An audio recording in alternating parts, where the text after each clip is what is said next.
আগামী 22শে সেপ্টেম্বর 2025 অর্থাৎ সোমবার থেকেই সারা ভারতবর্ষ জুড়ে চালু হচ্ছে জিএসটির নতুন নিয়ম, যার ফলে সারা ভারতবর্ষ জুড়ে বেশ কিছু জিনিসের দাম কমতে চলেছে।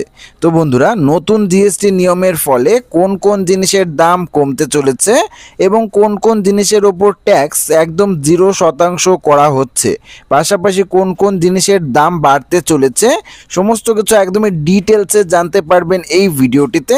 তো অবশ্যই ভিডিওটিতে আপনারা প্রত্যেকেই প্রথম থেকে শেষ পর্যন্ত সঙ্গে থাকবেন।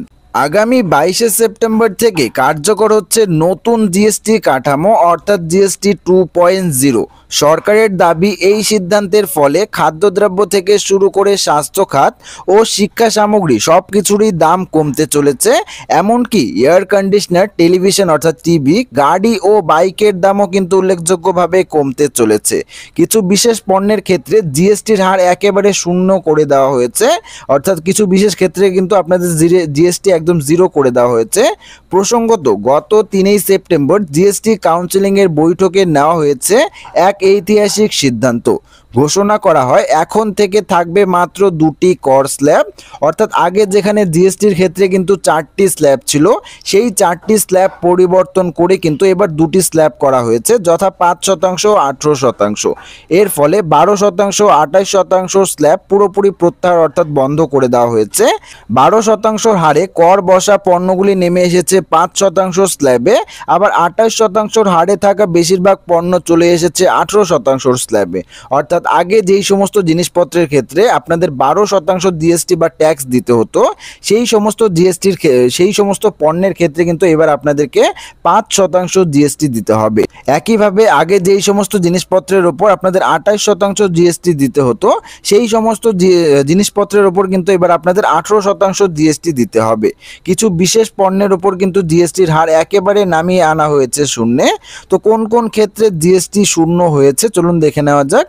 দেখুন, এখানে স্পষ্ট বলাই রয়েছে 22শে সেপ্টেম্বর থেকে যেসব পণ্যে 0% জিএসটি কার্যকর হবে, তার মধ্যে রয়েছে খাদ্য, স্বাস্থ্য ও শিক্ষা সংক্রান্ত একাধিক জিনিস, যেমন পনির এবং ছানা পার প্যাকেজ এন্ড লেভেল। আগে 5% জিএসটি কিন্তু ধার্য ছিল, এবার কিন্তু তার 0% অর্থাৎ 0% করা হয়েছে। একই সঙ্গে ইউটিএইচ মিল্ক, পিৎজা, ব্রেড, খাকড়া, চাপাতি বা রুটি, আগে এই সমস্ত ক্ষেত্রেও কিন্তু আপনাদের 5% জিএসটি দিতে হতো, এই সমস্ত ক্ষেত্রেও কিন্তু এবার আপনাদের 0% জিএসটি দিতে হবে। এই নতুন জিএসটি নিয়মের ফলে কিন্তু এই সুবিধে আপনাদের হতে চলেছে। একই সঙ্গে পরাঠা, খুলনা এবং অন্যান্য ট্রেডিশনাল ব্রেডের ক্ষেত্রেও কিন্তু আপনাদের 5% থেকে 0% জিএসটি করে দেওয়া হয়েছে। পাশাপাশি sharpener, copy, notebook, pencil, eraser, এই সমস্ত ক্ষেত্রে কিন্তু আপনাদের আগে 12% জিএসটি অর্থাৎ ট্যাক্স দিতে হতো, এবার তাও কিন্তু পরিবর্তন করে 0% করেছে সরকার। শুধু খাবার নয়, স্বাস্থ্য খাতেও মিলছে বড় স্বস্তি।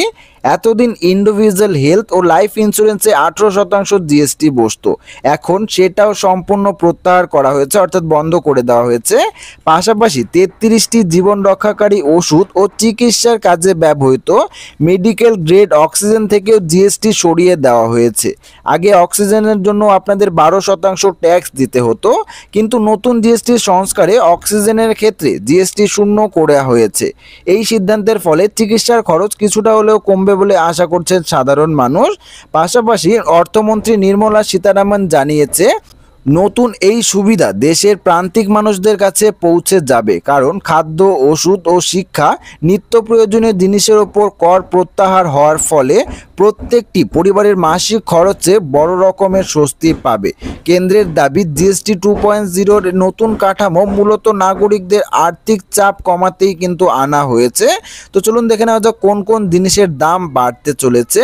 এই জিএসটি কাউন্সিল নিত্য প্রয়োজনীয় পণ্য, এফএমসিজি এবং স্বাস্থ্যসেবা পণ্য থেকে শুরু করে শিক্ষামূলক উপকরণ, ইলেকট্রিক পণ্য, কৃষি সরঞ্জাম, বীমা এবং অটোমোবাইল সহ নিত্য ব্যয়হার্য জিনিসপত্রের ওপর জিএসটির হার কমিয়েছে।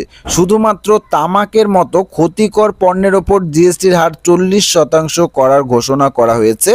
এবার ঠান্ডা পানীয়কেও সর্বোচ্চ জিএসটি হারে অন্তর্ভুক্ত করা হয়েছে।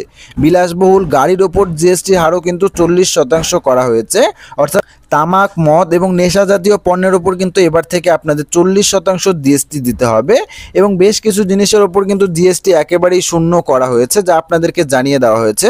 তো আশা রাখবো ভিডিওটি আপনাদের সবারই ভালো লেগেছে। ভিডিওটি ভালো লাগলে ভিডিওটিতে একটি লাইক করবেন, চ্যানেলটিকে সাবস্ক্রাইব করবেন এবং কমেন্ট বক্সে আপনাদের মতামত অবশ্যই জানিয়ে যাবেন। ধন্যবাদ।